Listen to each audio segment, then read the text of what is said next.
First of all, thank you for having me and for having this slot in order to introduce um, how we can build an MLP in Figma.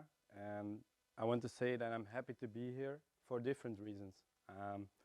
First of all is that one of my life goals, let's say, is to inspire and to connect other people and like-minded professionals such as this group. And I want to spread with this presentation and with the things that I discuss in general, let's say, I want to spread the love and the learnings of the past 2 years in my life in this project where I will discuss. And I also want to get a bit of my comfort zone because this is for me one of the first times that I'm presenting.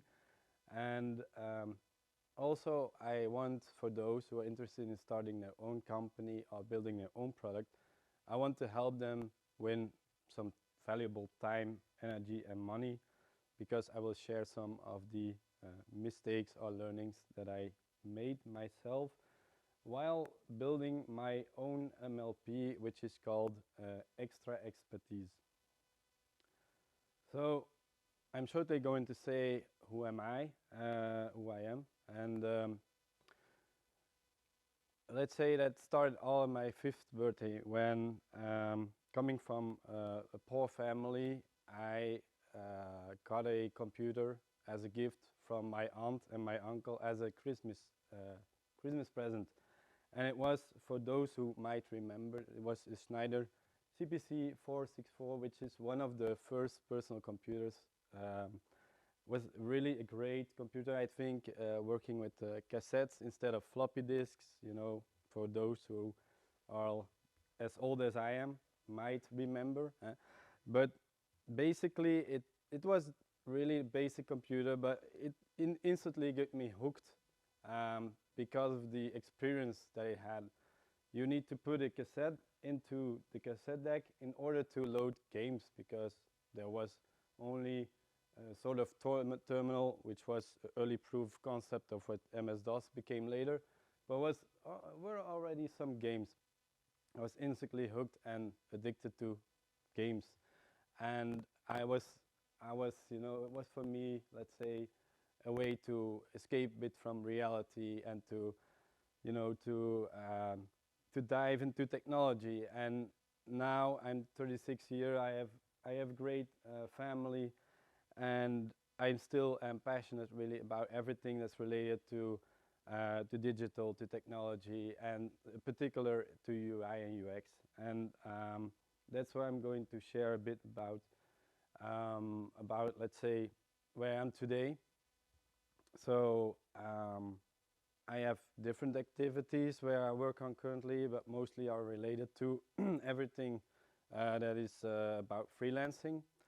I am also a freelancer myself. I work for a freelancer with freelancers, and also I worked in small and bigger companies during the past years, let's say.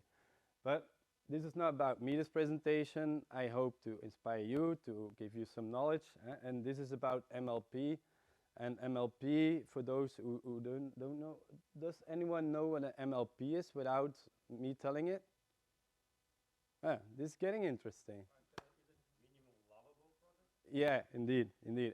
I think for me personally, it was really a fresh term. I didn't know for what I was building that there was a term for, but I'm really like a self-learner, so I don't look on the internet all the time to find new trends. But indeed, it's basically an extension of MVP, and I don't know, like MVP, is that something that you are familiar with?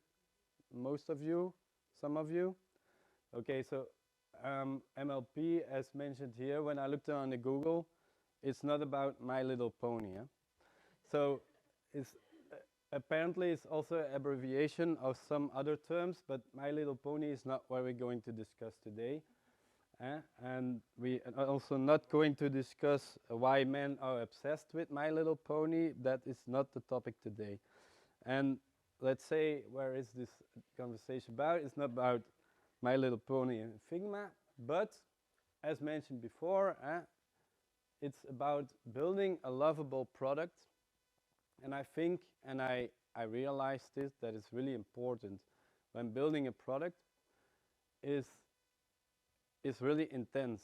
That's what I learned the last 2 years, and it's about finding people get hooked to your product versus that's a nice product. Oh, I cannot live without this product, right? That's where MLP is about, and this is a total different approach. That's what I learned when building my own product, and that's also important when you guys want to launch your own products.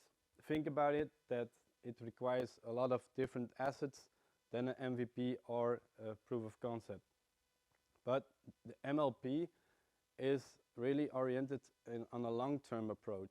You're not building something fast and in order to get some feedback, but you really think ahead. I will come back to it later. And you also think about milestones and goals that you want to accomplish with your company, with your product. And for those of you, I can imagine that some people say, I do not have ideas to start a company.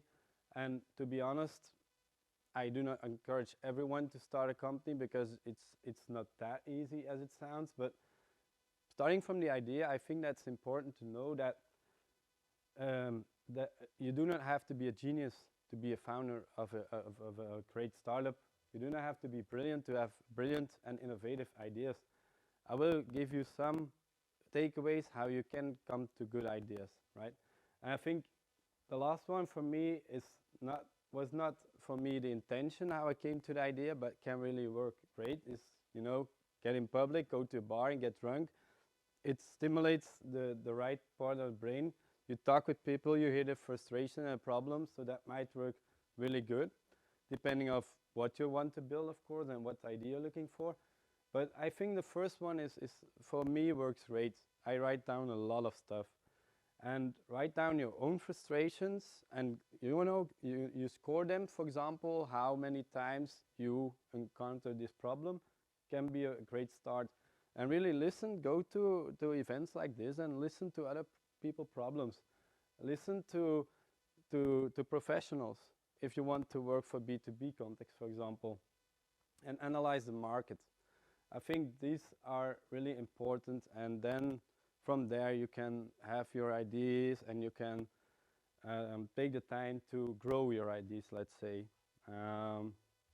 So that can be a starting point when having an idea. And after having an idea, the next step can be to build a proof of concept. And I will explain you shortly how I came to an idea and how it went for me personally. Of course, every situation is different. For me, I had the first idea of my MLP in 2018. At that time, I was, to be honest, in a really bad situation. Financially, emotionally, health-wise, everything was going wrong. So I had the idea and I wrote it down, and I said, okay, I am not ready to build a company now. And you need to be honest to yourself, and if you do not feel like it's the time, write it down, keep it in, for example, an electric, a vault, for example, and just forget about it. Take your time to grow. And then if you're ready, for me it was in 2020, just after the first lockdown, pandemic hit, I say, okay, now I am stable enough to start building this product. And so during a mission at the OZ, which is now transformed to Helan, for those who are familiar with it, I had the assignment as a freelancer to work in the marketing team. But there were a lot of things going wrong from my side, but also for their side, and especially was about communication issues. And what I also noticed is not only communication issues, which I can imagine a lot of people, professionals, and even students encounter daily, because communication issue is a big issue in cooperation, teamwork. That was the first thing that frustrated me, because I was getting blamed for not receiving the right communication, and they were switching management, etc. And I felt like, okay, I'm a bit the victim here. They want to at a certain moment maybe fire me because of the situation. I thought, okay, maybe this will happen, but I need to anticipate when the next time this happens, right? So I wrote it down and I said, okay, not only this going wrong, but I was working at this company, but also a part-time for other clients. So I say, okay, every time I want to make sure that I have the most used things that I use every day so I can collect them and then I can work for different clients in a structured way. It keeps my head more clear. I can organize myself better, focus better without losing too much time. And my client has paid me quite way, let's say, enough. So I want to ensure that they have quality for what they pay. That was my motivation. And I say, okay, next to that, as I said, the communication was really an issue. So I say, okay, we're working a lot remote, remote base, but we have a big team here. So I want to make sure that I know all the details that I want to know about these colleagues, if they're working freelance, what their phone number is, etc. So what I did here is, in 2 days, I built a proof of concept for me, because I was having this issue. So I thought, if I build this solution for myself, then later I can build it for other people. That was my first proof of concept. And I built it, for those who know, it's just a bootstrap template, doesn't cost you a thing. Cost me 2 days maximum to build this. And it already gave me quite a good idea. Also, I was working on different projects, so I said, okay, I have 3 screens, and this is what I think that freelancers such as me can use to improve their communication, to make sure that they can focus better, etc. And then I say, okay, I'm going to build a team for this, but because I'm occupied with this mission for freelance, I have a lot of other stuff to do, and compared, let's say, previous projects, I did a lot of development myself, but I said, okay, I'm going to build a team in it. So what I did is that in Figma, I did the design. I just basically bought a template online and I adapted it based on the situation that I want to have. And from there, I looked for a team. Let's say I found someone online, a freelance, and I said to him, okay, I want to work with you and I want you to build a team. And this guy is in Tunisia. Now he built a team of 6 people, and since 2 years we're building his product. And basically everything in terms of communication goes via the different tools such as Figma. There's also Slack, there's Jira for those who know, and those are basically the 3 tools that we use to start, that we use also today to build this MLP. And here you can see the MVP. I will just quickly go through it, but probably you can see some of the aspects that I just showed you before, but it's looking a bit nicer. But here you have the different links that I use daily. You have a to-do list, you have the calendar, etc. And so this is the MVP. And this is the MVP that I build. I say, okay, I do not have the money to pay this myself, right?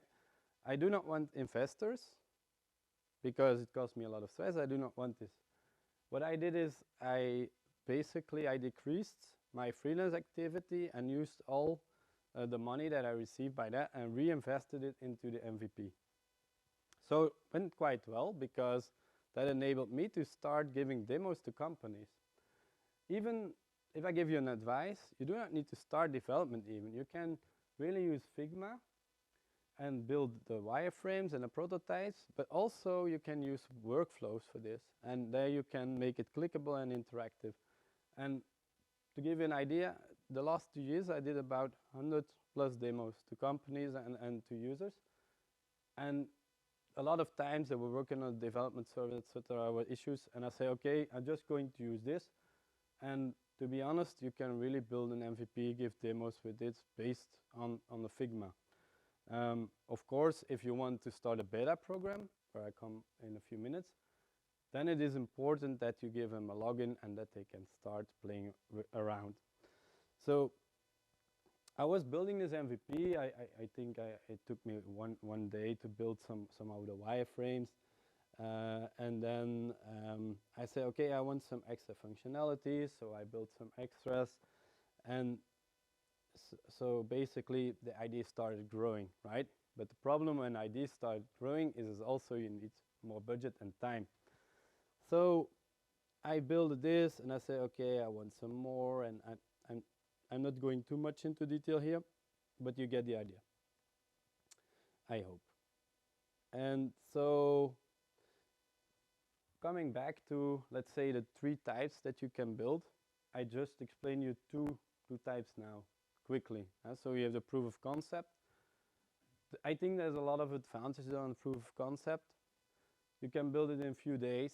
It doesn't cost you a lot of money, and it's really a proof of what you have in mind, how you can build it, and give you a lot of information. It makes it visual, right? An MVP on the other side, for me, it took me more than 6 months. And the development cost, because I did it outside Belgium, it was quite limited. But the problem there, I think, is that it defines the short-term strategy instead of thinking on the long run, and that you already have a good tool to test the product market fit, but that you cannot build something with a lot of features that people might love. You really focus on the basic functionalities, and I think that's a limitation of MVP for my project. Can depend, of course. What is important for MVP and for a product in general is that you need to know, are people willing to pay for this? Because that is, of course, what you're doing it for. You can do a lot of volunteer job and it's really nice, but in the end of the month you need to make sure that your family get fed, right? That they get food, that you earn your livings, basically. That's what I want to say. So please be aware of that, because for me it started as a hobby. I say, okay, I'm going to build it. I have the idea, but I didn't really have a strategy behind it. Along the way, I noticed that without a strategy, it's really difficult. So what helped me a lot is that I have a lot of online marketing experience. So when starting a startup, there are 2 options for me. Either you do it yourself or you hire someone for it, right? But make sure, even when an MVP, that you think about strategy and marketing. And then coming to the MLP, I'll explain you in a few minutes how it went for me, but basically I think it's clear the difference here is that you need a lot of budget compared to a proof of concept, but that is really future proof, that you can really build a brand if you want, marketing strategy, and basically tell your story. And that is one of the advantages of the MLP. And to be honest, as I said in the beginning, I was not aware of that being an official term. I just had to sense myself, like, for me that's not enough an MVP. I want to do more, right? And so apparently there's really a term for it. So interesting. But as I said, so the idea grew. I had a lot of ideas, and I think everyone, as I mentioned, has ideas.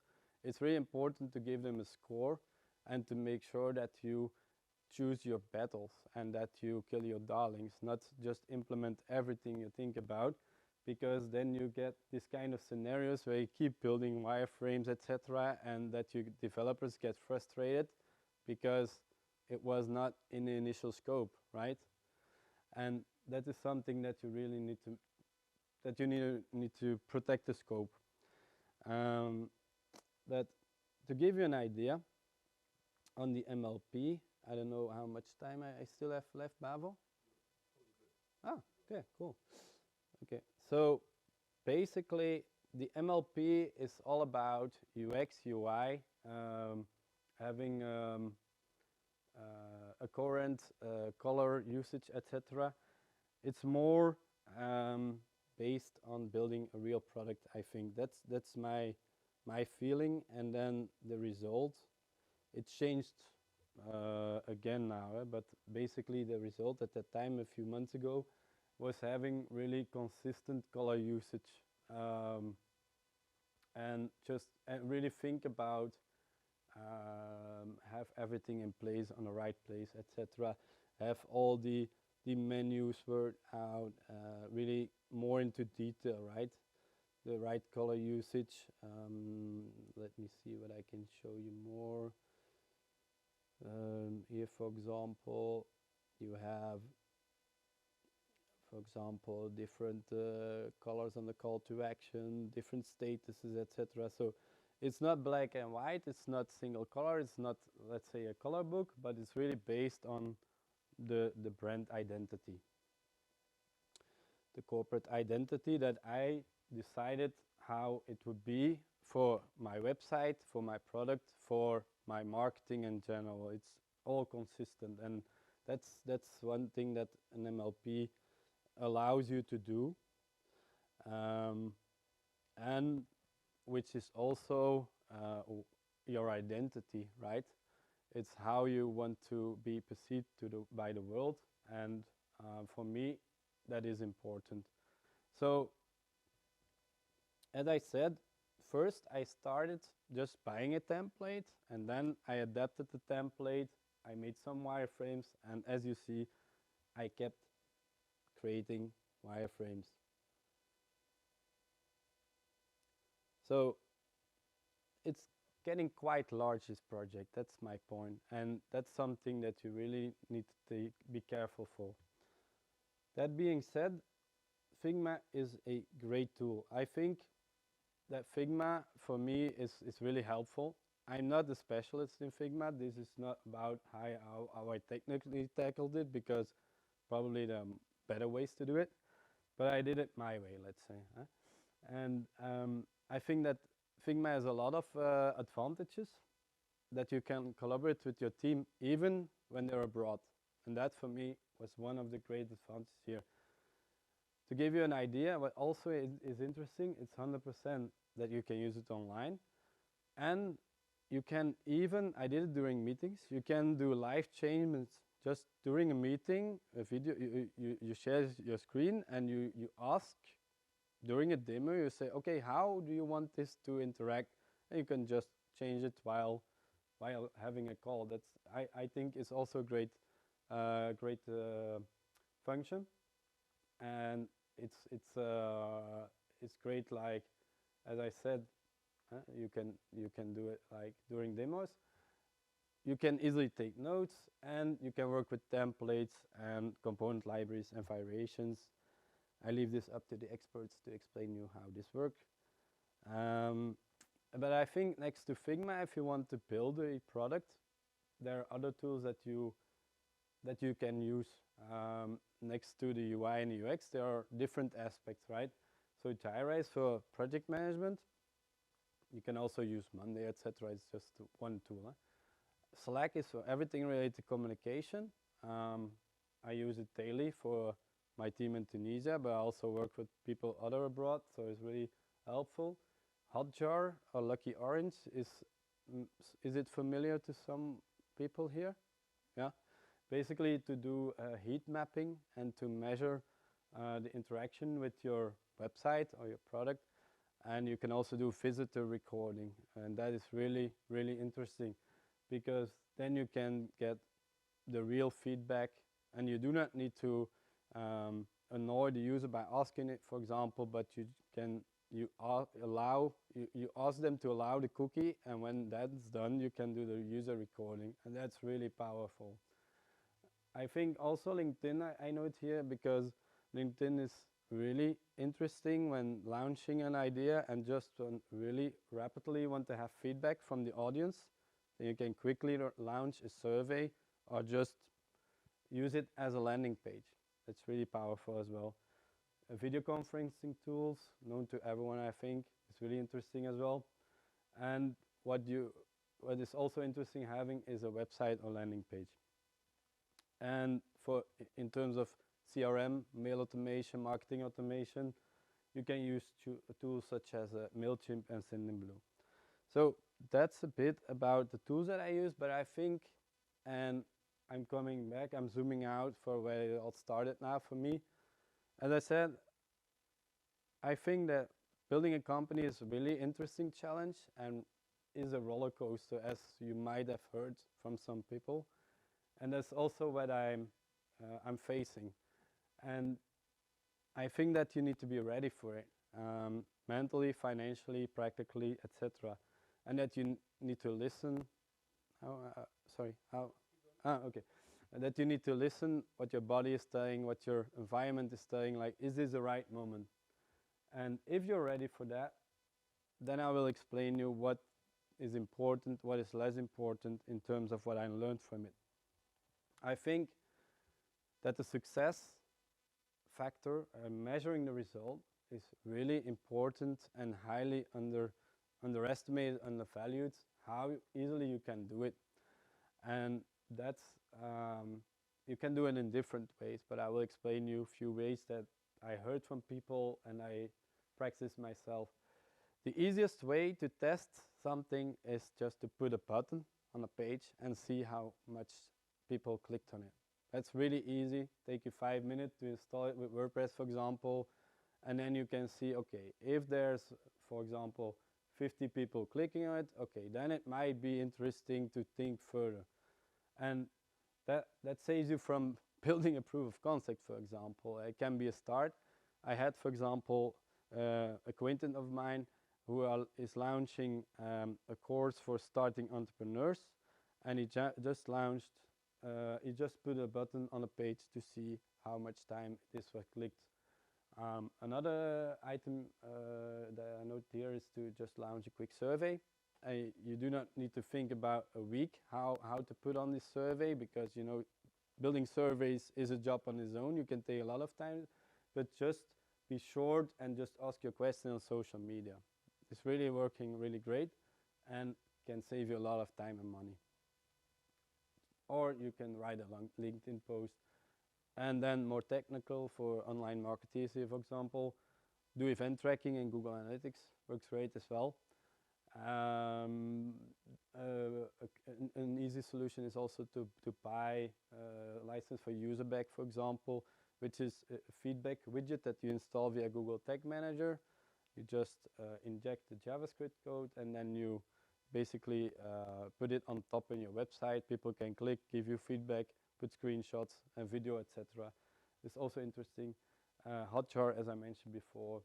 And then more intensive, but also interesting, is customer interviews or launching a beta program. So I think measuring result is really key. For those who are stubborn like me, I can tell you that is really the way to go, because else you might be throwing money away, and that is not ideal in never, let's say, it's never a good idea. What is not important, and what I see a lot of people doing, is that they have an idea, or they do not have an idea yet, and they say, okay, I want to build a brand, I want to build a fancy logo, and that is really not what you should be doing. When launching a product, you should be launching the product. It might be sound stupid, but a lot of people start with building the logo of their company. And to be honest, if you're talking to companies and you want to get them interested in your product, they don't care about your logo or your name. They care about the solution for the problem that they face every day, where they feel pain. And I think feeling pain is one of the aspects that you need to learn how to detect it. If you know that a company feels a deep pain for a problem and they want a solution, then that's a great start to have a deal, right? So that is, let's say, from a psychological perspective and emotional perspective, a really interesting way of identifying issues is to talk to people and to see how their emotions are when you're talking to them, and where they put focus in the conversation. Because what they mention first is what I learned from a webinar a few weeks ago, is that what they mention first is mostly the biggest pain that they have. So that's really interesting when doing sales conversation, for example, that you can identify the pain quite quickly. And that is general rule. Of course, that's not always true. Let's now talk about what is important. I put 15 things here that I felt and I discovered that are important. I'm not going to highlight them every 15 here, but here's a slide you can read. But I will highlight a few of them. I think number 12 is really interesting and really important, is that you realize when you're failing, and then you can learn from it. I changed the project and MLP that I'm building a lot of times, because life changes, life happens, people change, ideas change, and also the market changes, right? And I think that it's really important to be and think agile, and that you need to adapt based on the situation.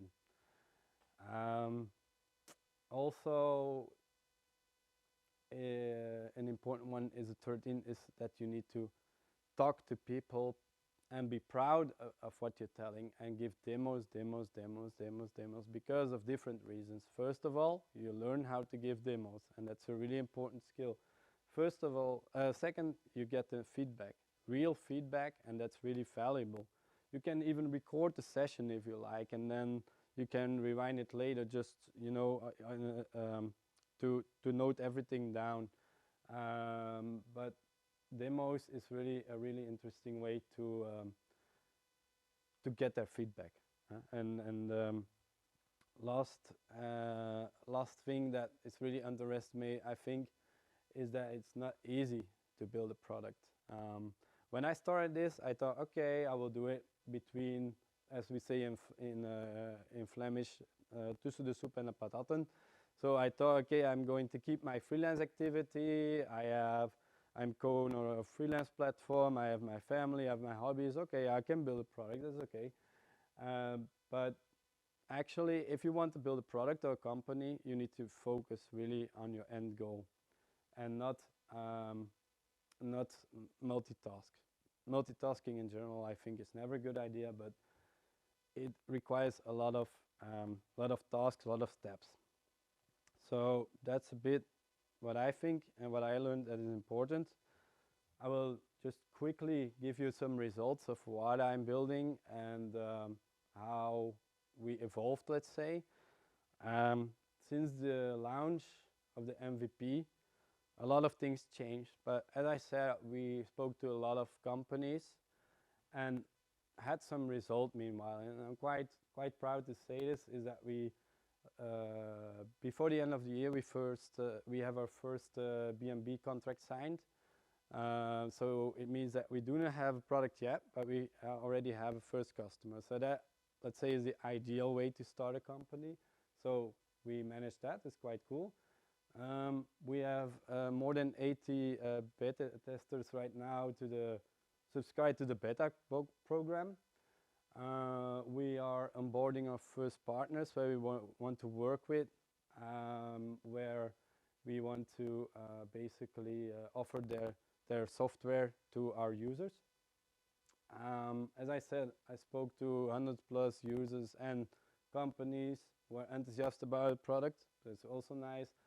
And we got approved for FIT. I don't know what someone is familiar with it. Yeah, indeed. So it's basically, how do you say, subsidized? Yeah, we have been subsidized to basically scale it internationally, what we're building. So it's quite cool. And as I said, we do not have a launch product yet. So for me, that's really the way I wanted to go, because we want to have a product market fit, and we're not there yet. and the coming months will getting really interesting. But that is, let's say, the status that we are, where we are today. So for those who are interested about talking startups, coaching on entrepreneurship, etc., who want to know more about our MLP, please contact me, or if you want, you can ask me now. I hope we still have time for that. Yeah, we'll do some Q&A, Right. but thanks. Thank you. No, thank you so much, Lode. No, I love the story because it's such a classic path to innovation, but told in such an extremely practical way and from the perspective of a UX designer. So Thank you. you really, and just to clarify for me, so you really just, you were freelancing for a clients and you were basically solving your own problem, and then that turned into a product. Is that? Yeah. That's pretty much the pathway. That's yeah. great. And I love the practical advice that you gave yourself, because I'm an innovation consultant, and often I tell my clients to do the exact same thing. So start very small, get product market fit very quickly, and then go from there. So I think it's great advice. Cool. Does anyone have any questions for Lode or comments? Yeah, don't feel shy. What was the frustration? Because you talked about writing down the frustration, and I was wondering all the time, what was the frustration you felt that resulted into this solution? Yeah. That's the first part of the question. And the second part is, how did the companies react? Yeah. It's a bit personal. I went through a really difficult period in my life, and I had a burnout and really financial stress, a lot of stress in general. And when I started freelancing, I noticed that it's really hard for me at that moment to combine work-life. And I thought, okay, I want to find a solution where I can focus more and give better results to my client and keep myself not being too stressed too much. And the frustration of me was that communication is really a problem in a lot of companies, and that I was, let's say, the victim of it. And it caused me a lot of stress, and my health was not going that well at that moment because of that. And so that was my personal motivation to start building proof of concept and thinking about writing it down, like, okay, what is the energy costing me versus, you know, the cost of the issue that is being created because of the frustration that I had. And I saw also in a lot of other companies, consultancy companies or freelance in general, that companies expect from the first time that everyone understands what needs to be done in an initial briefing, but briefings change, you know, and a lot of communication is not done properly. So I thought, okay, I'm not only one having this frustration, but a lot of freelancers will be, you know, happy when I find a solution for that. It was basically how it went step by step, frustration. And your question is how the companies react? Well, I'm building this product for freelance professionals firstly, but also for companies. Because I want to make sure that they have a good tool where they can work with freelancers in a proper way, having respect for them and having proper communication and having the right tools in hand to work with them. And so I'm building it from two perspectives, this MLP. And for the companies, they were really enthusiastic about the fact that they can improve communication. But on the other side, the freelancers, and that's I think typically with freelancers, especially starters, they do not want to open their wallet to pay for the solution. So that is, to be honest, still a problem that I'm working on. And that's also the reason that I'm building the MLP, because I want to make sure that they have a lot of value for the money that they pay, and that they love using the product. So that was feedback, but I talked to a lot of companies, mostly consultant companies, because there the pain is, and the frustration for them is that they realize that they take margin, but they do not offer a lot of value. And so that's their pain, what I'm trying to solve. And I say, okay, if you use ExtraExpertise, then you can give a lot of value in return for the commission that you. That's basically the story that I tell.